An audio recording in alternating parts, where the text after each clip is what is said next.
헬로 햇님? 햇님 친구들, 오늘은 어떤 날이었을까요? 이제 봄이 다가오고 있어서 햇빛이 따뜻해졌어요.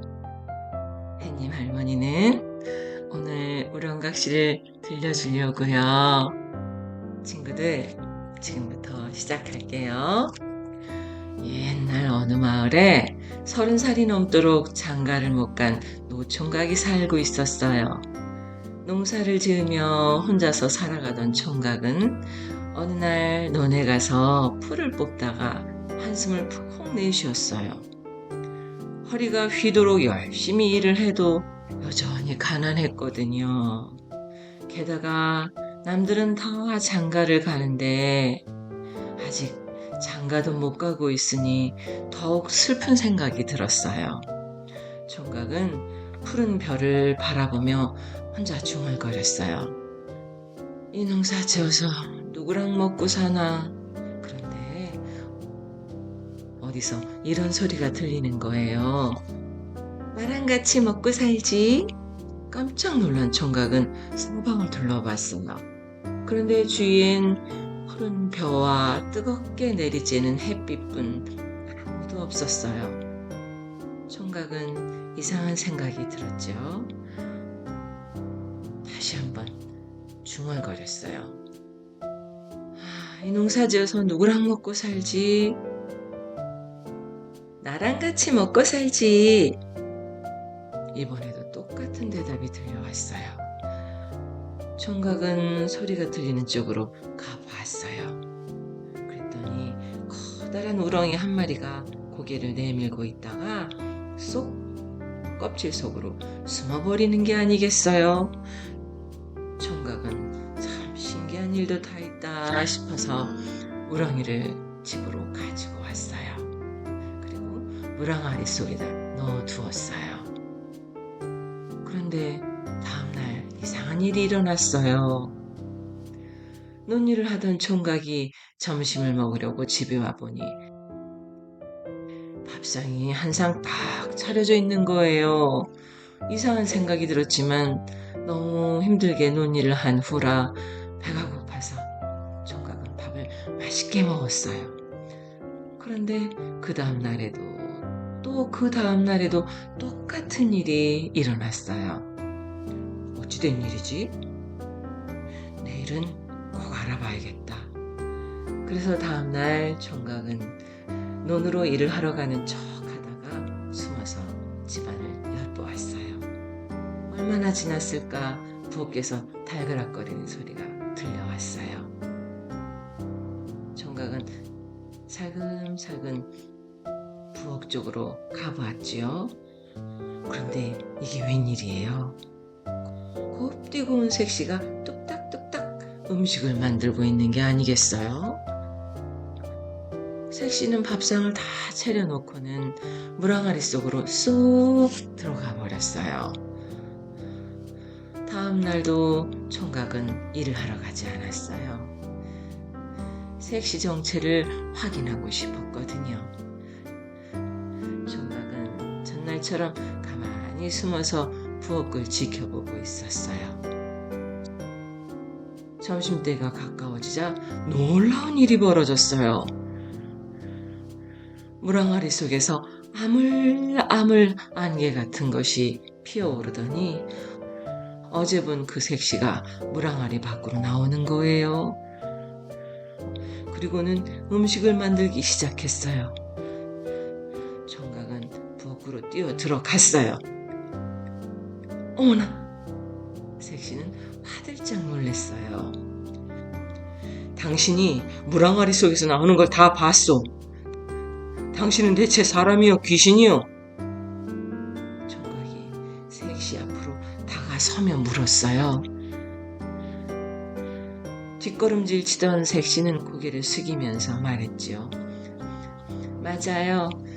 보신 것처럼 저는 우렁이 속에서 나왔어요. 죄를 짓고 갇힌 거지요. 아직 벌 받을 시간이 더 남아있기 때문에 우렁이 껍데기 속에 들어가 있어야만 해요. 다급해진 총각은 덥석 색시 손을 붙잡았어요. 그러지 말고 여기서 나랑 같이 삽시다. 색시는 고개를 가로저었어요. 하지만 총각은 마구 떼를 썼어요. 선녀처럼 예쁜 색시를 놓치고 싶지 않았거든요. 아직 때가 되지 않았으니 조금만 기다려주세요. 그렇지 않으면 슬픈 이별을 하게 될 거예요. 그래도 총각은 막무가내였어요. 총각의 애원에 색시는 마지못해 함께 살기로 했답니다. 총각과 우렁각시는 남부러울 것 없이 행복한 남편과 각시가 되었어요. 남편은 고운 색시 생각에 힘든 줄도 모르고 더 열심히 일을 했지요. 그러던 어느 날 점심때가 지났는데도 밥을 먹으러 오지 않자 각시는 남편이 걱정이 되어서 점심 광주리를 머리에 이고 들러 나갔어요. 그런데 그때 저쪽에서 한 무리의 사람들이 몰려오는 거예요. 허이 물러거라! 원님 행차하시다! 배선 사람들이 팔을 휘저으며 소리쳤어요. 각시는 가던 길을 멈추고 고개를 숙이고 있었지요. 그런데 각시 옆을 지나가던 원님이 어디에 사는 누구냐? 아랫마을 사는 농사꾼의 아내입니다. 각시가 대답했어요. 원님은 찬찬히 각시를 쳐다봤어요. 이리 보아도 예쁘고 저리 보아도 예쁘고 아무리 보아도 너무 예쁜 거예요. 각시를 가마에 태워라. 원님이 명령했어요. 아니되옵니다. 저는 이미 결혼한 사람입니다. 각시가 애원했지만 부하들은 강제로 각시를 가마에 태웠어요. 한편 점심때도 잊은 채 열심히 일을 하던 남편은 날이 저물어서야 집으로 돌아왔어요. 그런데 온 집안이 온통 깜깜한 거예요. 여보! 여보! 각시를 불렀지만 아무런 대답도 없었어요. 남편은 여기저기 각시를 찾으러 다니다가 동네 사람에게 원님이 각시를 데려갔다는 이야기를 듣게 되었어요. 남편은 그제야 때를 기다리지 않으면 슬픈 이별을 하게 될 것이라고 한 각시의 말이 생각났어요. 하지만 이미 때는 늦었지요. 남편은 허겁지겁 관가로 달려갔어요. 제 아내를 만나게 해주십시오. 무슨 소리요? 맞아 죽기 전에 얼른 가시오.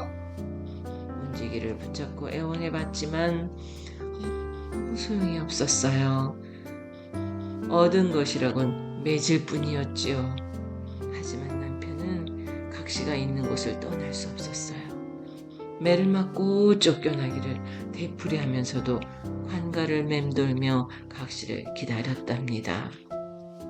그렇게 몇 달 동안 각시를 기다리던 남편은 결국 관가 문 앞에 쓰러져서 세상을 떠났어요.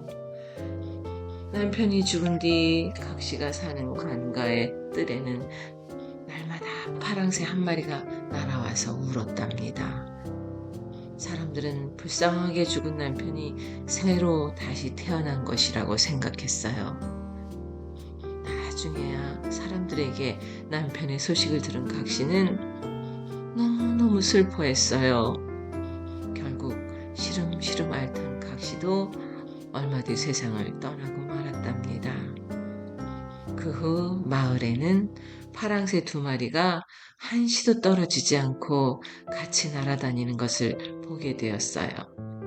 사람들은 그 모습을 보고 남편과 각시가 다시 만나서 날아다니며 행복하게 살고 있는 것이라고 믿었답니다. 햇님 친구들, 즐거웠나요? 다음엔 더 밝고 재밌는 이야기로 찾아올게요. 햇님 친구들 안녕.